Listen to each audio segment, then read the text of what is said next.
connected with the road movie, where you do get gay road movies, gay characters getting behind the wheel and making their exploration, which has its own politics, its own issues, that to me kind of expands in a healthy way on this independent, rebellious spirit. You get people of color, Spike Lee does a film called Get on the Bus about the Million Man March, and it's a very interesting road movie from that perspective alone, among other perspectives. There's this film called Boys on the Side with Whoopi Goldberg, and you have a black woman, you have a lesbian, you have a woman. That in itself, Thelma and Louise is kind of one of the most crucial examples of what I'm talking about.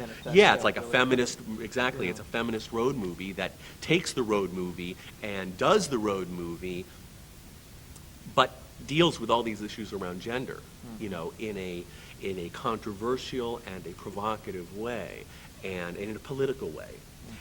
And so you get a lot of that. There's a Native American road movie, Smoke Signals, I talk about. Yeah, two movies you mentioned, California and Natural Born Killers. Right.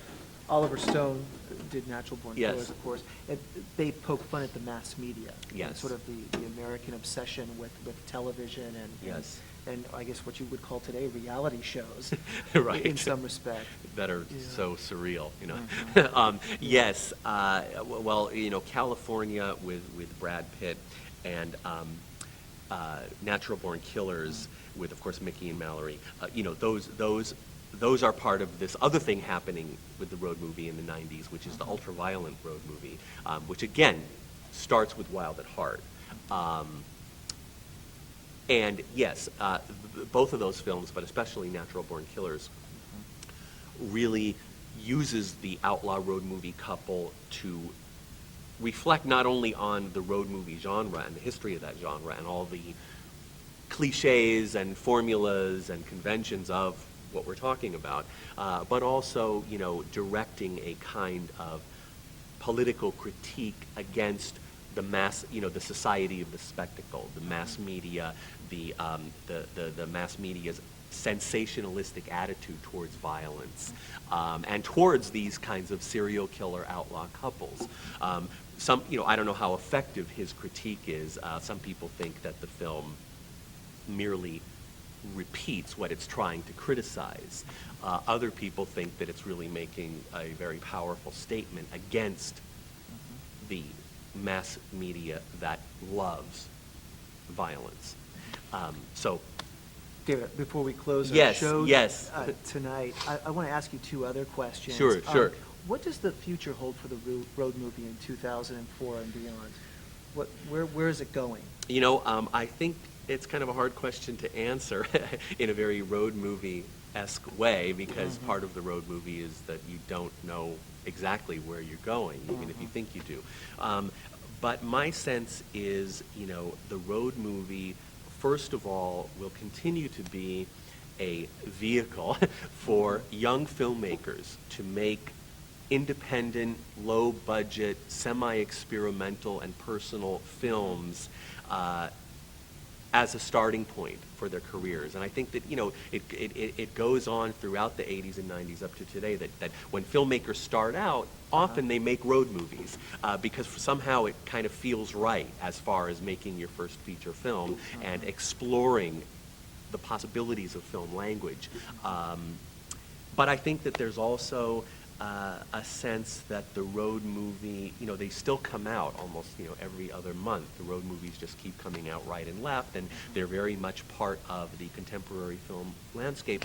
But I think that somebody's going to need to come along and do something unique with it, as opposed to this kind of, cynical recycling and pastiche of previous road movies. We've had a lot of that.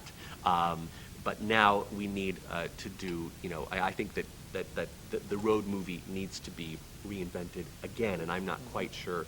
I'm not quite sure how that's going to happen or what that's going to look like, but I think that, it'll come along, and I think that the road movie has proven itself to be a genre that is open by its nature and flexible and ambiguous and much more so than other genres like the Western or the gangster or the musical, Sure. which have more strict codes and conventions. The road movie is more of an amalgamation, and it's more open-ended. And so I think that there's room to do new kinds of road movies. Yeah, and your general opinion about American cinema today, it seems, we were talking about this earlier, Yes. that directors today seem to be remaking older movies into new movies. Recently, just last week, Jennifer Gardner opened in a movie called 13 Going on 30, which is a remake of the movie Big with Tom Hanks, Right. in some sense. Yeah. Gladiator Yes. was actually a remake of a 1964 film Right. called The Fall of the Roman Empire. Right.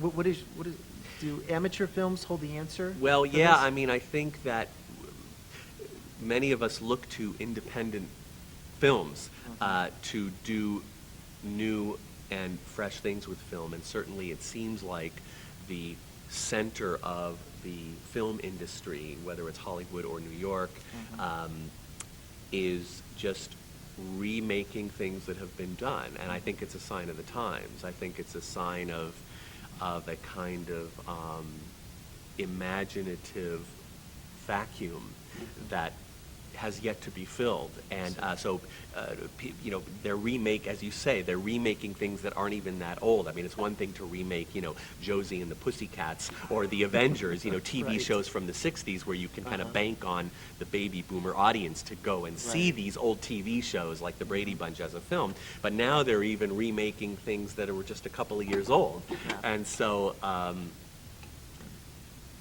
I prefer the originals myself. we prefer the originals, and there was something else that I was just reading that they're planning to remake, the Manchurian Candidate, and it's like,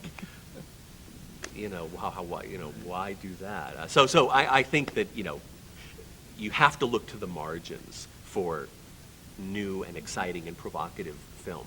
David, I understand you're a professor of film here at the College of San Mateo, and you were offering 2 classes, I Yes. understand, in the fall. Do you want to tell us a Yes, little sure, bit about sure. them? Well, I'm going to be teaching one class on Wednesday nights at the College of San Mateo, and it's on 1970s Hollywood. Okay. So it's related to what we've been talking about, just looking at American films from the 1970s, and all the different attitudes that get reflected there. And then also there's going to be a short course towards the end of the fall on Wednesday afternoons that's going to focus on masterpieces of special effects. And we'll kind of be looking at technology in film in terms of special effects, and how that special effects technology expresses issues within Okay. technology. So sort of Great. science fiction, special effects themes. Interesting. Sounds So anyway. terrific. Once again, the name of the book is called Driving Visions, Exploring the Road Movie by David Laderman. It's available wherever they sell words on paper. Yes. Amazon.com. And Amazon. Okay, great. Once again, my name is Kenneth Pizzi. Thank you for watching Peninsula Speaks and watching this cable station. Good night. Thank you, Ken. Thanks. Welcome.